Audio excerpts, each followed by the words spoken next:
आज हम बात करेंगे टेम्परेचर रेगुलेशन की। तो पहला क्वेश्चन ये आता है कि टेम्परेचर रेगुलेशन की ज़रूरत क्यों। तो टेम्परेचर रेगुलेशन की ज़रूरत इसलिए है क्योंकि हमारी बॉडी में कई सारे मेटाबॉलिक प्रोसेसेस चल रहे हैं। अब ये मेटाबॉलिक प्रोसेसेस एक particular narrow range of temperature के बीच में ही चलेंगे, ठीक है। तो इसीलिए हमें उस टेम्परेचर को मेंटेन करके रखना है ताकि अगर ज़्यादा टेम्परेचर ना हो जाए, क्यों, वो क्या करेगा, एंजाइम्स डीनेचर कर देगा, मेटाबॉलिक प्रोसेस रुक जाएंगे। अगर बहुत कम हो गया तो कोल्ड इंजरी हो जाएगी, फिर से सेम चीज़ होएगी। तो कोई भी सर्किट होता है उसकी तीन रिक्वायरमेंट होती है, वो होता है डिटेक्शन, प्रोसेसिंग और इम्प्लीमेंटेशन। तो हमने ये तो कंप्यूटर सर्किट्स में भी पढ़ा है, एक इनपुट होता है, फिर एक इंटीग्रेटर या प्रोसेसर होता है, और लास्ट में आता है आउटपुट, ठीक है।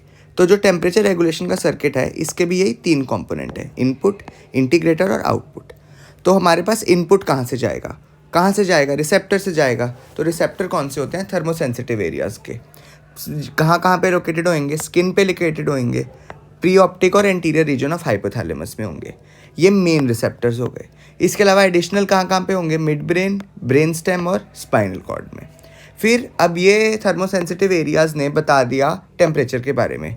अब ये इन्फॉर्मेशन रिले होगी हमारे हाइपोथैलेमस और थैलेमोकॉर्टिकल सर्किट्स में, ठीक है। अगर टेम्परेचर ज़्यादा है तो एंटीरियर हाइपोथैलेमस हीट डिसिपेशन करा देगा। अगर टेम्परेचर कम है तो पोस्टीरियर हाइपोथैलेमस हीट कंजर्वेशन और हीट प्रोडक्शन करा देगा, ठीक है। अब ये काम जो हीट डिसिपेशन और कंजर्वेशन ऑफ प्रोडक्शन का है, ये कैसे होगा, ये डिसाइड करेंगे हमारे इफेक्टर रिस्पॉन्सेस। अब इफेक्टर रिस्पॉन्सेस कौन से होंगे, क्यूटेनियस वेजोडाइलेशन, स्वेटिंग।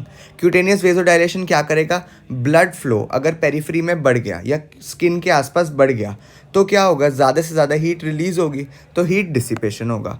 यहीं अगर स्वेटिंग होगी तो ये हमने बचपन से पढ़ा है कि इवेपोरेशन कॉजेज कूलिंग, तो इवेपोरेशन की वजह से टेम्परेचर नीचे आ जाएगा, ठीक है।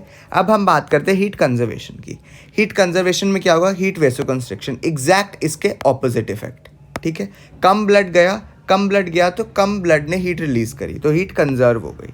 अब हीट प्रोडक्शन कैसे होती है, हीट प्रोडक्शन का एक मैकेनिज्म है शिवरिंग, और हमारा दूसरा मैकेनिज्म है सिंपैथो एड्रीनल डिस्चार्ज,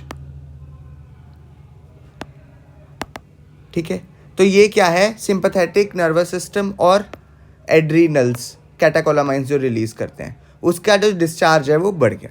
अब एक कंसेप्ट आता है जोन ऑफ थर्मल न्यूट्रलिटी का।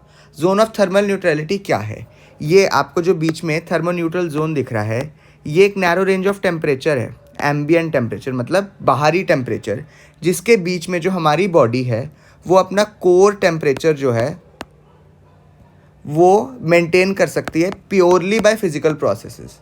फिजिकल प्रोसेसेस कौन से हैं हमारे, सिर्फ वेजोडाइलेशन और vasoconstriction, sweating, shivering, sympatho adrenal discharge, ये सब के सब हमारे फिजिकल प्रोसेसेस में नहीं आते।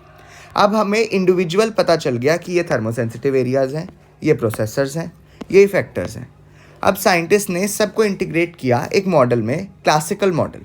क्लासिकल मॉडल क्या कहता है कि सबसे पहले हम देखेंगे एंटीरियर हाइपोथैलेमस, फिर देखेंगे पोस्टीरियर हाइपोथैलेमस। तो अकॉर्डिंग टू क्लासिकल मॉडल, जो एंटीरियर हाइपोथैलेमस है उसमें होते हैं रिसेप्टर्स।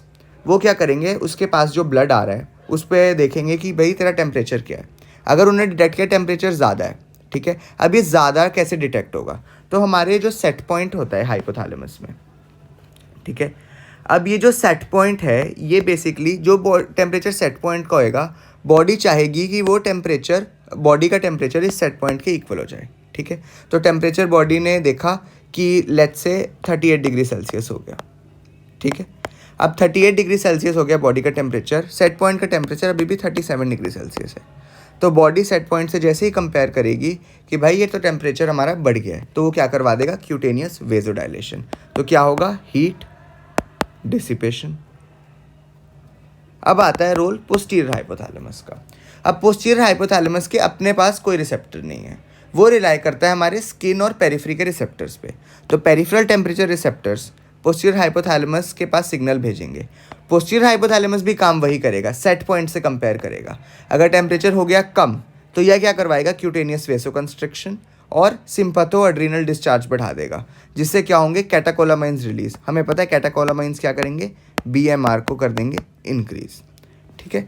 अब आ जाते हैं कि फीवर क्यों होता है। भाई अगर सेट पॉइंट है तो टेम्परेचर अगर कभी भी बढ़ेगा तो हमारा सेट पॉइंट को उसको नॉर्मल कर देना चाहिए। पर आप ये फ्लो चार्ट लिया गया है गैनोंग से, तो क्या होता है एंडोटॉक्सिन, इन्फ्लामेशन या पायरोजेनिक यानी फीवर कॉजिंग स्टिमुलाई, इसकी वजह से क्या होगा, मोनोसाइट्स, मैक्रोफेजेस और कफर सेल्स एक्टिवेट होंगे।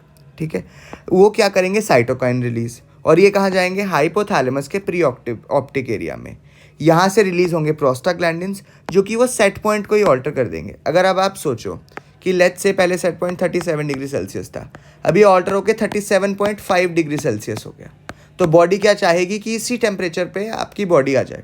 तो बॉडी टेम्परेचर 37.5 डिग्री सेल्सियस होगा और इसको हम कहते हैं फीवर। तो अब हमने टेम्परेचर रेगुलेशन में क्या क्या देखा, एक क्विक रिकैप देख लेते हैं, कैसे डिटेक्शन होती है, प्रोसेसिंग, इम्प्लीमेंटेशन। ठीक है, इन सबको इंटीग्रेट करके हमने एक मॉडल बनाया, उसको हमने कहा क्लासिकल मॉडल। ठीक है, अब इम्पेयर्ड जब ये होगा तो क्या होगा, फीवर। ठीक है, तो this was the physiology of temperature regulation. Thank you.